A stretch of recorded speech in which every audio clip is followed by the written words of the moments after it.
Evangelho de Jesus Cristo segundo São Mateus. Glória a vós, Senhor.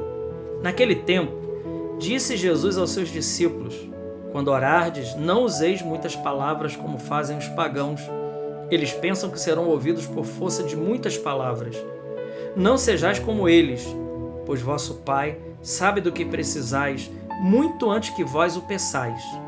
Vós deveis rezar assim: Pai nosso que estás nos céus, santificado seja o teu nome. Venha o teu reino, seja feita a tua vontade, assim na terra como nos céus. O pão nosso de cada dia dai-nos hoje. Perdoa as nossas ofensas, assim como nós perdoamos a quem nos tem ofendido. E não nos deixe cair em tentação, mas livrai-nos do mal. De fato, se vos perdoardes os homens as faltas que eles cometeram, vosso Pai que está nos céus também vos perdoará. Mas, se vós não perdoardes aos homens, vosso Pai também não perdoará as faltas que vós cometestes. Palavra da salvação. Glória a vós, Senhor. Meus amigos, terça-feira, dia 20 de fevereiro, Jesus hoje ensina a oração perfeita, que é a oração do Pai Nosso. Mas antes de Jesus começar a oração do Pai Nosso, ele diz algo que pode parecer que a gente não precisa rezar. Parece até contraditório, né? Parece até assim, uma coisa que não cabe aqui. Porque veja, Jesus disse: não sejais como eles, os homens que gostam de rezar nas praças, né? Pois o vosso Pai sabe do que precisa muito antes que vocês peçam. Ora, se Deus sabe do que nós precisamos, antes mesmo que a gente peça, caberia uma pergunta, então, para que pedir? Ora, se Ele já sabe, Ele é nosso Pai amoroso, Ele ama cada um de nós, por que nós precisamos pedir? Bom, quem nos responde isso é Santo Tomás de Aquino. Tinha que ser, né? Santo Tomás diz que Deus, desde toda a eternidade, no seu desígnio benevolente de amor, Ele definiu e Ele decidiu que algumas coisas Ele só nos daria pela oração. Então Deus determinou que algumas coisas que Ele vai nos dar, que vai chegar ao nosso coração, chegará pela oração. Por isso nós precisamos pedir, ainda que Deus já saiba o que vamos inclusive pedir, e Ele sabe todo o processo do nosso coração. Então é isso, se trata exatamente disso, desta realidade. Por isso nós precisamos rezar.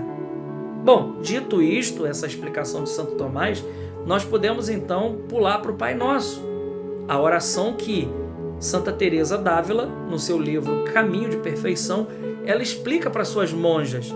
As monjas que sabiam que a sua madre, ela era uma mulher de dons místicos extraordinários, era uma mulher que já estava elevada nas moradas, uma pessoa que tinha rombos místicos, êxtases, tinha levitações e coisas do tipo. Então elas pedem a Santa Teresa que Santa Teresa ensine para elas o caminho da oração. Ensine para elas, né? E elas achando que Santa Teresa ia contar suas experiências místicas, ia contar tudo. Santa Teresa, para a decepção delas, começa com o Pai Nosso. Santa Teresa começa explicando o Pai Nosso. E o Caminho de Perfeição se desenrola aí, parte do livro, né? Se desenrola em Santa Teresa explicando a leitura do Pai Nosso.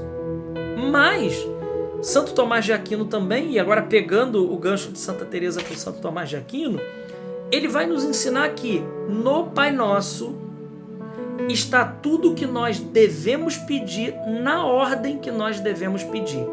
Vamos lembrar aqui que a oração do Senhor, ou a oração dominical do Pai Nosso, ela tem 7 pedidos, 3 mais teologais, ou 3 teologais, que se referem diretamente a Deus, e 4 que é sobre as nossas necessidades aqui nesse mundo, para que a gente possa então chegar a Deus. É importante dizer que o fim último, o padre Rui Marinho, no seu livro Teologia da Perfeição Cristã, ele vai dizer que o fim último do ser humano, antes mesmo da nossa salvação eterna, é a glória de Deus. E por conseguinte, para que a gente possa chegar à glória de Deus, nós precisamos se salvar, estar com Deus eternamente. Então esse é o fim último da vida do homem. Se perguntasse para nós assim, qual é a receita de felicidade plena para o ser humano? Ora, é aquilo para que ele foi criado. Ele foi criado no amor, pelo amor e para o amor. E a felicidade plena do homem só se realiza em Deus. Isso nós sabemos. A felicidade plena do ser humano, ela só é realizada em Deus, em mais nenhuma outra coisa. Nenhuma outra realidade pode saciar a grandeza do coração do ser humano. Os animais, por exemplo, se você der tudo que um animal precisa, o animal vai ficar plenamente realizado. Mas isso não acontece com o ser humano. Dê tudo que o homem quer e ele vai continuar ainda achando que está faltando alguma coisa. Por quê? Porque o nosso coração só está plenamente realizado em Deus. Santo Agostinho diz isso: fizeste-nos para vós, e o nosso coração está inquieto, e ele só vai encontrar descanso quando ele estiver mergulhado em Deus. Bom, dito isto, a oração do Pai Nosso então contém tudo aquilo de mais importante na ordem que nós precisamos pedir, com os seus 7 pedidos, né? Ele diz, Pai Nosso que estás nos céus, primeiro pedido, santificado seja o teu nome. Santificar o nome de Deus. Depois ele diz, venha o teu reino. Pedir o reino de Deus, assim na terra como no céu. Pedir o reino de Deus. Depois, pedir que seja feita a vontade de Deus. Seja feita. Então, primeiro pedido, santificar o nome de Deus. Segundo pedido, pedir a vinda do reino de Deus. É o grande maranatá da igreja. Depois, que se faça não a minha vontade, mas que se faça a vontade de Deus. Aquele que quer me seguir, renuncie a si mesmo, toma a sua cruz de cada dia e siga-me. Depois, Jesus começa falando do pão. E aqui, claro, o pão nosso de cada dia. Está falando do pão material, sim, mas também do pão espiritual. Nós não devemos pedir só o pão material, mas nós devemos pedir o pão espiritual. E esse pão espiritual nós sabemos que é o próprio Deus, que é a Eucaristia, que Jesus está ali para cada um de nós. Depois, o pão nosso de cada dia nos dá hoje. Perdoa as nossas ofensas.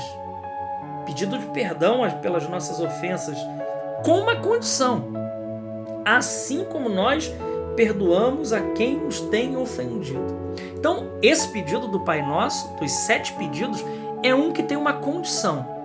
Para que eu, e Jesus, para deixar isso bem claro, para não pensar que isso daqui foi um floreio, ou uma linguagem, um modo de dizer, ele repete isso no final. De fato, se vocês não perdoar, vocês não serão perdoados. Tem uma condição. A condição para a gente ser perdoado é perdoar. É mais ou menos aquilo que está lá na parábola daquele homem que devia uma fortuna impagável e Deus perdoa. Depois ele encontra um que devia para ele uma bagatela e ele não perdoa. O resultado é que aquele servo mau, ele foi jogado nas trevas exteriores, aonde há choro e ranger de dentes. Então esse pedido do Pai Nosso, ele é carregado de uma condição. Você pede perdão a Deus, a gente quer o perdão de Deus, mas nós também precisamos estar dispostos a perdoar a todos aqueles que nos ofendem, a todos aqueles que nos devem, a todos aqueles que nos ferem, aqueles que nos magoam, nos machucam. Depois, não nos deixeis cair em tentação.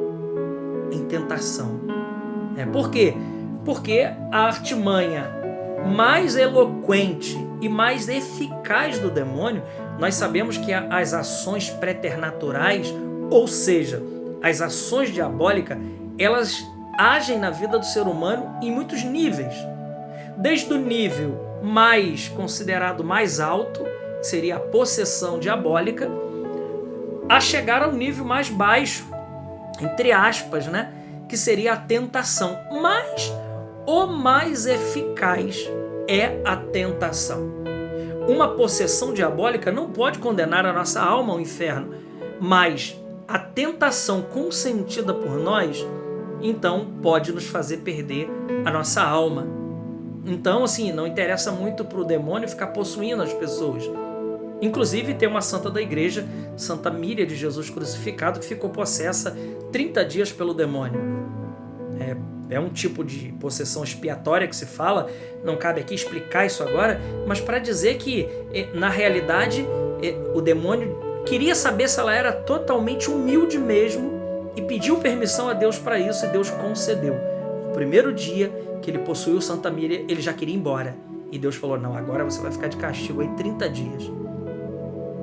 Para ele ver realmente que aquela mulher era a mulher de Deus e era uma mulher humilde.